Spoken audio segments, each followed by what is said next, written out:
Perjuangan melawan penjajahan di Indonesia tak hanya terjadi di Pulau Jawa, tetapi juga terjadi di berbagai wilayah, termasuk Tanah Batak. Salah satu pahlawan besar yang berjuang mempertahankan tanah airnya adalah Sisingamangaraja ke-12. Siapa beliau?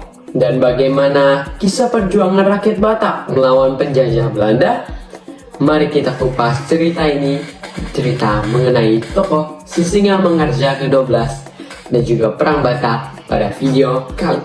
Pada tahun 1878, Sisingamangaraja memimpin rakyat Batak dalam perang gerilya. Untuk melawan pasukan Belanda, taktik ini sangat efektif karena pasukan Batak memanfaatkan medan pegunungan yang sulit untuk dijangkau. Walau menggunakan senjata tradisional, pasukan Batak berhasil memberi perlawanan yang sengit. Belanda mencoba mematahkan perlawanan ini dengan strategi blokade ekonomi dan memprovokasi perpecahan di antara masyarakat Batak. Namun, semangat perlawanan tetap menyala, dipimpin oleh sosok Sisingamangaraja 12 yang selalu berada di garis depan. Sisingamangaraja ke-12 adalah pemimpin spiritual adat masyarakat Batak, serta simbol perlawanan melawan penjajah Belanda. Ia lahir di keluarga pemimpin tradisional Batak dan meneruskan gelar Sisingamangaraja pada usia 17 tahun setelah ayahnya Sisingamangaraja ke-11 wafat. Gelar ini menggabungkan peran keagamaan dan politik, menjadikannya figur penting di wilayah Batak. Pada 1878, Belanda mulai memasuki wilayah Tapanuli, ingin menguasai perdagangan dan memaksakan pengaruh kolonial, termasuk juga melalui misionaris Kristen. Masyarakat Batak menolak campur tangan ini dan Sisingamangaraja ke-12 memimpin perlawanan.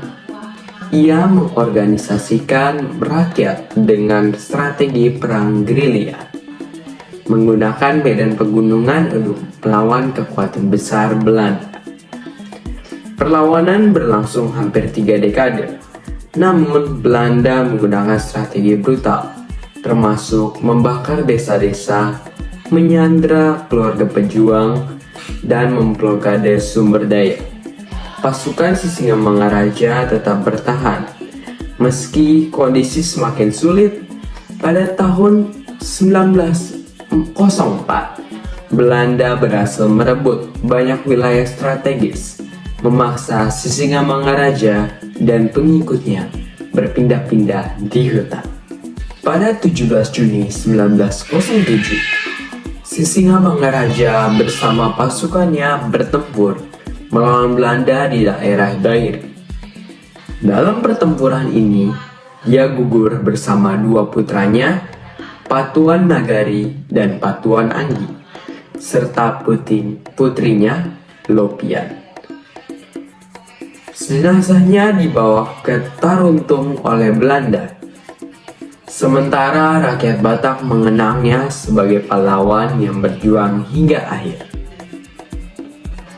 Sisingamangaraja ke-12 diangkat sebagai pahlawan nasional Indonesia pada tahun 9 November 1961. Ia dikenang sebagai tokoh yang tidak hanya mempertahankan wilayahnya, tetapi juga menjaga nilai-nilai adat dan kedaulatan rakyat Batak.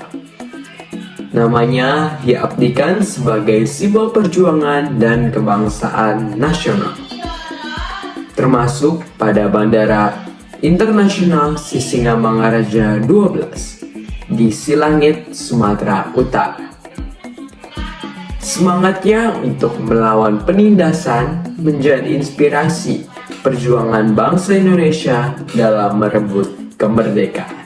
Pada akhir abad ke-19, Belanda meningkatkan tekanan untuk mengirim pasukan besar untuk menaklukkan Tanah Batak. Mereka menggunakan taktik brutal, seperti membakar desa-desa dan menghancurkan sumber pangan, Meski begitu, pasukan Batak tetap gigih mempertahankan tanah mereka. Pada tahun 1904, pasukan Belanda berhasil merebut wilayah penting di sekitaran Toba, memaksa Sisingamangaraja dan pengikutnya mundur ke hutan belantara. Dalam situasi ini, beliau tetap menjadi simbol perlawanan, menyemangati rakyatnya untuk terus berjuang, walau semakin banyak pengikutnya yang gugur. Pada tahun 1907, Belanda mengerahkan operasi besar-besaran untuk menangkap Sisingamangaraja ke-12. Dalam pertempuran terakhir di Dairi, beliau gugur bersama juga dengan putra dan putrinya. Kematiannya mengakhiri perlawanan rakyat Batak secara fisik, tetapi semangatnya terus hidup di dalam hati rakyat-rakyatnya. Kisah ini bukan tentang kekalahan militer, tapi juga tentang keteguhan hati seorang pemimpin yang rela berkorban demi rakyat-rakyat. Hingga kini, Sisingamangaraja ke-12 dikenang sebagai pahlawan nasional yang melambangkan keberanian melawan penindas. Sejarah perjuangan Sisingamangaraja ke-12 adalah pengingat bahwa kemerdekaan Indonesia diraih melalui pengorbanan yang besar. Semangat beliau menjadi inspirasi untuk terus menjaga persatuan dan kedaulatan bangsa. Terima kasih telah menyaksikan video ini. Jangan lupa untuk mengenang jasa pahlawan kita yang telah berjuang demi tanah air. Sekian dari Gabriel Antoni Suryadi, kelas 9B, kanan.